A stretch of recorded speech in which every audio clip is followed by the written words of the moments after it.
It seems there can never be enough flavor in Boston's South End. And now with the addition of Boma, the culinary competition just got even more heated. This new-to-the-neighborhood spot has a sophisticated style with craft cocktails shaking at an active bar and big open windows overlooking bustling Washington Street. Back in the kitchen, you'll find Chef Ryan Kelly creating a menu he describes as new American. You don't have to be straight Italian, straight Japanese, straight South American. You can draw a little bit from everything and try to meld that into traditional American dishes. Things that your family is familiar with growing up, things your mom and dad aren't scared of, and just kind of new takes on that.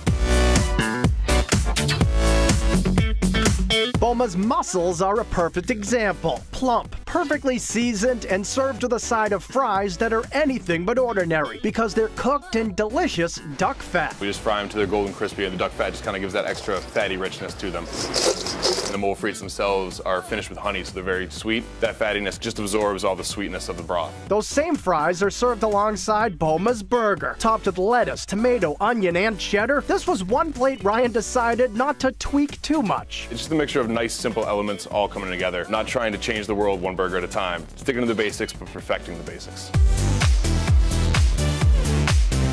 Chef Ryan does like to get creative when it comes to his taco menu. So he does fish tacos with pickled mustard seed and chive oil. Shrimp tacos have a south-of-the-border style with roasted pepper salsa, while the short rib tacos are given an Asian twist. There's nothing wrong with sticking any style of food in between a little flour tortilla. The short rib is kind of a Korean Thai style barbecue short rib. It's a sweet spice. It's nothing that's gonna like make you start tearing up or make your nose start running, but it does have a little bit of kick.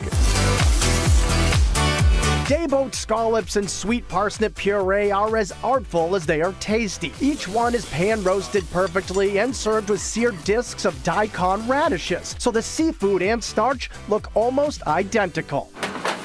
The cut isn't that different. Ideally, you shouldn't know whether you're about to have a scallop or a daikon until it's about 10 inches away from your face and you finally smell the sea or you smell the earth. Cauliflower is also used creatively when it's confit and served on a flatbread with roasted chicken and fennel. The confit kind of allows it to retain its shape, retain the prettiness of cauliflower, but as you bite into it, it just goos right out in your mouth. And while the menu tends to be playful, there are dishes designed for everyone. A lot of my menu was designed kind of thinking about how my family would come and eat. And if we go out, I know my dad is going to be very meat potatoes. I know that I'm going to try the weirdest thing in your menu. So there's a fish and chips plate featuring beer-battered hake and tender hanger steak with old-school sides like sea salt potatoes, green bean almondine, and carrot puree. It's steak, potatoes, green beans, and carrots. It's just kind of trying to get a new look at it. The half-roasted chicken is a recipe inspired by after-hours trips to Boston's Chinatown. The bird itself is glazed in an orange sauce spiked with exotic ingredients like Thai lemongrass, ginger, and garlic, but served with American-style sides like fingerling potatoes and warm Swiss chard. I'm just trying to bridge that gap between what I like about Chinatown late nights and what I like about a backyard cookout.